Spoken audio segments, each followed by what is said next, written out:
Hi, my name is Chris Naticchia, and I'm a candidate for Claremont School Board. As you know, this is the final week of the campaign, and some of you may still be undecided about for whom to vote. Here's what I would like you to know about me. We began this campaign 16 months ago, determined to run an issues-based campaign, not a campaign based on who we know or what conversations I'll hold, but a campaign based on the issues. And this is what our campaign demonstrated.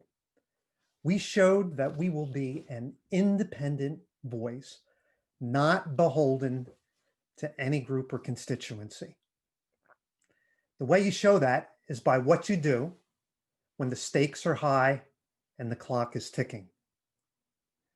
When the school board initially was considering whether to reopen in the fall and the stakes were high and the clock was ticking, who was the board candidate to ask, what are our safety protocols going to be? And what are our projections of rolling shutdowns? And when the board initially voted to reopen in September, who was the candidate who held a town hall to make the case for the opposite view and got the board to reconvene a week later to reverse that decision?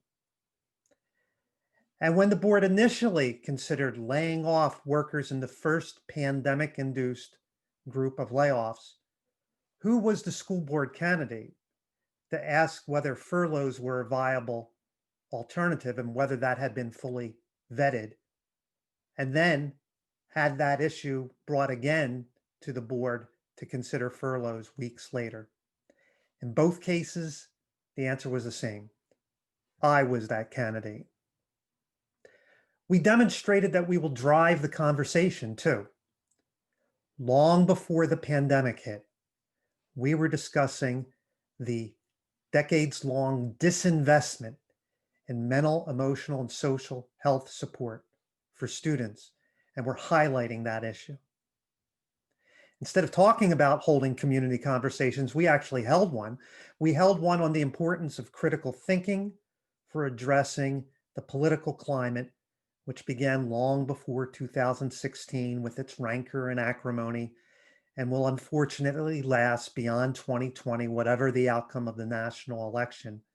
We did that with the Claremont Faculty Association, which has endorsed me, and the broader community. And who was the candidate who wrote an article to the Courier and had an issue, the equity issues in education, spotlighted to over 8,000 or 9,000 readers, addressing the equity gaps between white and non-white students, the need to diversify the teaching force, and the importance of including ethnic studies in the curriculum, regardless of whether the state mandates it or not. 3 substantive, not merely process-oriented stands.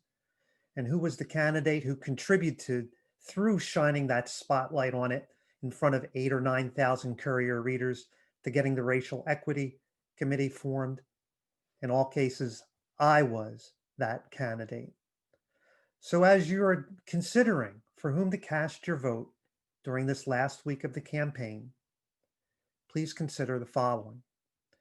When you're voting for a candidate, I hope that you will consider that I offer an independent perspective and an independent voice.